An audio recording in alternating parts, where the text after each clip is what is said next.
Hello, everyone, and welcome back to another episode. I want to talk today about the letter N, and N stands for networking in our ABCs of career development. And hopefully, you don't cringe and stop this episode just from hearing that word alone. I know so many people do that. It's definitely a cringeworthy word and can be big, hairy, and scary, especially if you are an introvert, and even more so if you're an introvert who has shy tendencies. But I want to let you know that being able to network and build relationships and connect with others can be amazing for the opportunities that can be put in front of you or the opportunities that are available in your future by doing that. And I also want to say that if you are somebody who is in school right now, a student, and you're thinking, oh, I don't have to do that until I get ready to graduate or until I graduate, that is false.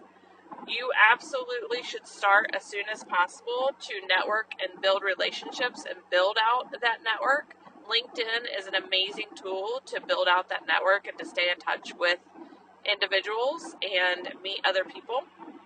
It's just one path to, or one method to be able to connect with other people.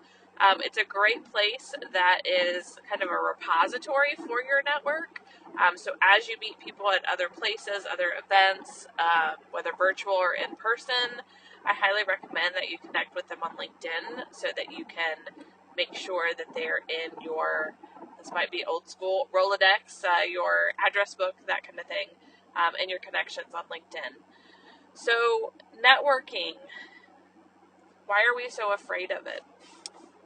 So there are people who are extroverts and who love meeting other people. Took a drink there, sorry. And love the opportunity to talk with others, and they get their energy from that. There are others like myself who are introverted, and sometimes they just need that space to refuel. So I am not somebody who is building my network. I would say in ways I do it on a daily basis, but not outright that you may be able to see it. It might be silently building my network through social media posts or emails or things like that, versus having to be in front of people either virtually or in person. And so you have to figure out what is the right dose of networking for you, what makes the most sense for you, and what is the best for your energy levels and for your for the bandwidth that you can take on. And I don't mean time-wise for all of the other things that you have going on, so much as energy levels and what you can handle. But I would challenge you to stretch yourself. So if you don't think that you can put yourself out there, I challenge you to try to do it at least once a month. Do something a little bit different, or reach out to somebody that you wouldn't normally do, maybe a little bit uncomfortable. The worst somebody could do is A, not respond, or B, say, no, I don't have time, or I can't do this. The best that can happen is they can connect with you and give you insight into who they are, what they do, maybe their industry, maybe a topic that you're interested in, and that you add that person to your network and continue to build that connection and learn from them, and they learn from you as well. So what are some ways that you can network? So one I already mentioned was LinkedIn. So you can do a search on LinkedIn, and they have a pretty robust search. You can use Boolean operators, so you can use and or not. Put keywords in there. If you have more than 2 keywords together, I would suggest using the quotes to put around it, so that it keeps those and searches for those. So you could search posts to look for keywords. You can look for people who align with that, whether that's keywords that are in their profile or it's a specific role, their job title. You can search that way, and then you can filter down your search as to who is already a first connection, who may be a second connection, which is somebody who's connected to somebody you're directly connected with, or who's a third connection. And then be able to reach out and connect with them. A lot of times you're only going to see the follow button on somebody's profile. You can absolutely follow them, and you'll get whatever they post will show up in your newsfeed on LinkedIn. But I highly recommend that you connect with them. And the way that you do that is, if you only see the follow button, there should be 3 dots, or it may say more, and you click on that and it gives you the option to connect. And I'd recommend that you connect and you add a note when you go to connect. And that just really customizes, personalizes the connection request. And you can say maybe how you met them, or how you found them, or maybe you read a post that they did and it appealed to you, and you might just put a couple, a sentence as to why. There's not a lot of characters, but there's enough in that note that you can add. And think about that. If somebody reached out to connect with you, and didn't leave a note, you probably would be left wondering, like, how did they find me, or why would they want to connect with me, or, just start to have all those questions fill your mind. And think of if somebody reached out to connect with you and they added a note and made a comment like, hey, I heard you talk at this and it was really interesting, would love to connect.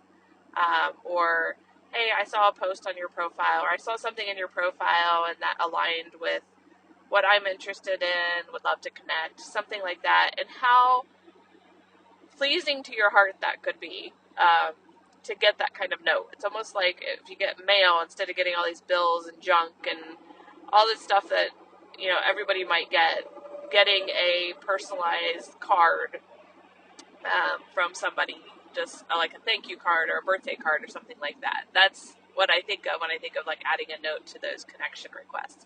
So consider doing that when you find individuals. And don't be afraid. I have reached out to connect with famous authors in the leadership change management space, and they have agreed. They've connected with me, and they may not put a note back, which is perfectly fine, but it's been great because then I can have them in my newsfeed, and in the future, potentially reach out, whether they would be able and willing to chat more then, it depends. But being able to connect with them, and that's been great.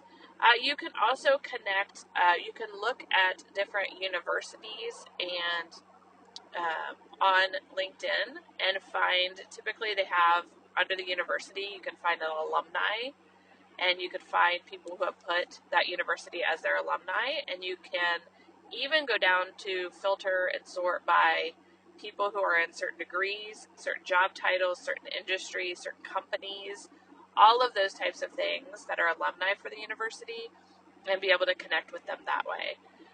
The other thing that I have found through dissertation research years ago was that there are a lot of organizations that have alumni groups for their organization on LinkedIn. So a company like AT&T, they have an alumni group, and there's several others that have that as well. So people who have been with the company in the past may join that alumni group, whether they had left the company or they were laid off or whatever that might look like. So you may want to check that out as well for maybe a company that you have worked for to see if they have that.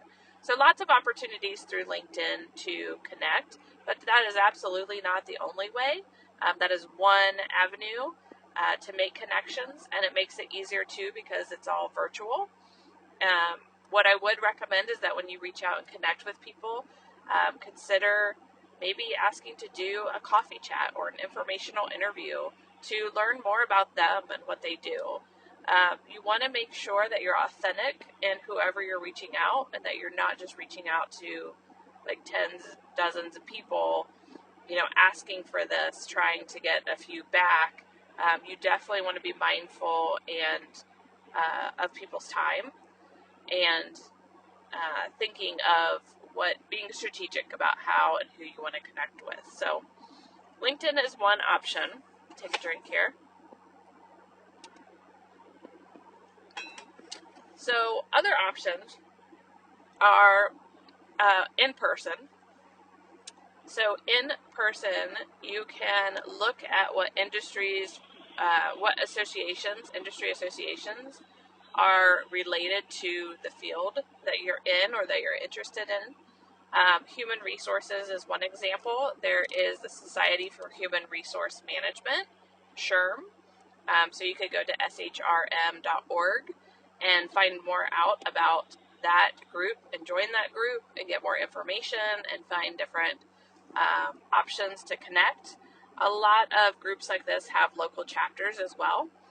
So another group for learning and development professionals is the Association for Talent Development, and they have a national chapter and a national conference and events related to different things within learning and development at a national level across the country. And they also have local chapters. So in Columbus, Ohio, they have the Columbus, Ohio Association for Talent Development chapter. And they also host an annual, it's a Technologies and Learning Design Day. So that's annual. And then they also have special interest groups.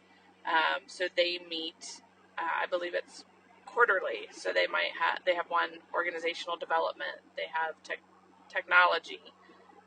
Diversity and inclusion. So they have several different employee or special interest groups so you can join, and I believe most of those are still virtual.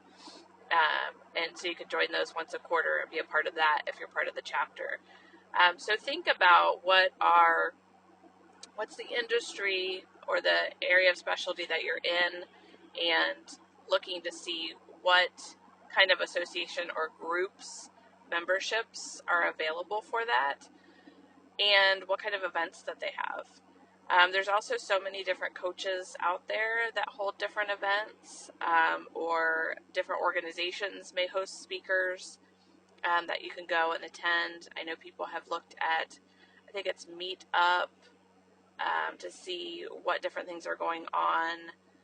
There's another one that's escaping me, that you can find out different events that are happening just around town, local to you, that you can attend that are related to the topic of your interest. So getting out and attending those kinds of events. A lot of times universities will host things that alumni are invited to as well. So check with, if you had graduated from a university, what they may have available for alumni. And also organizations typically have for employees what different topics or speakers they may have come in, or they may have events outside of the workplace that people can attend. So there's all kinds of opportunities, and some of these different groups also do like speed networking. So think of like a speed dating, but for networking with others. And although that may feel intimidating, especially again, if you're one of those people with shy tendencies to go and put yourself out there, one of the things that you can think about is, can you grab a friend and see if a friend will go with you?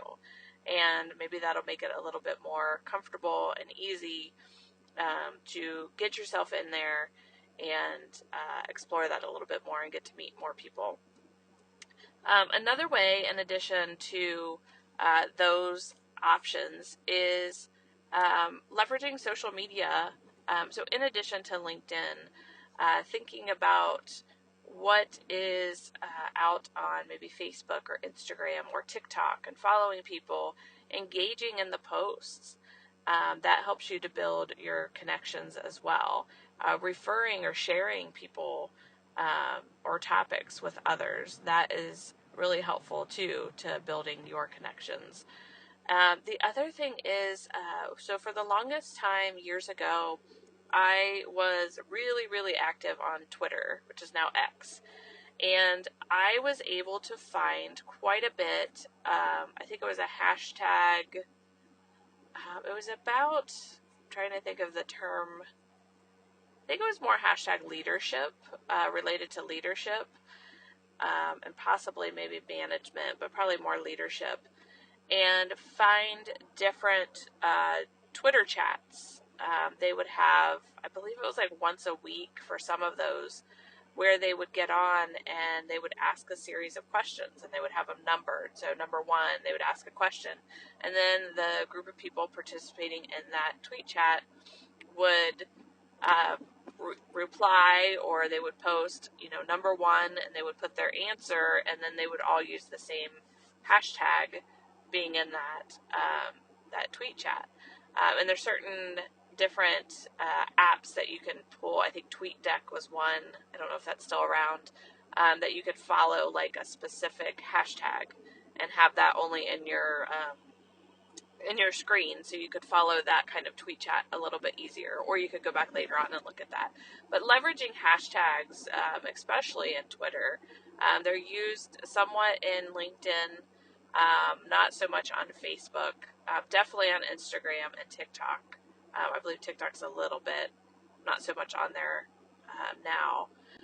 But Twitter was a great space to find people who were interested in talking about different topics and connecting and building those relationships. And a lot of those individuals that I met through those tweet chats on Twitter, I was able to then also connect on LinkedIn and continue to follow them and see what they were posting, and follow them on Twitter and see when they made posts, and be able to share or respond and things like that. So those are great ways to nourish and nurture those relationships. So those are a few ways that you can get out there and you can network, and hopefully it doesn't feel like it's that cringy after this episode.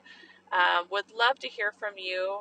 Jump into the Career Development Club on Facebook or LinkedIn. We post the same information across both platforms, and would love for you to share, how do you network, and what are some spaces that you appreciate and have been able to connect with several others in your specific field. Would love for you to share that with others, and hope to see you in the group, and I'll catch you on the next episode.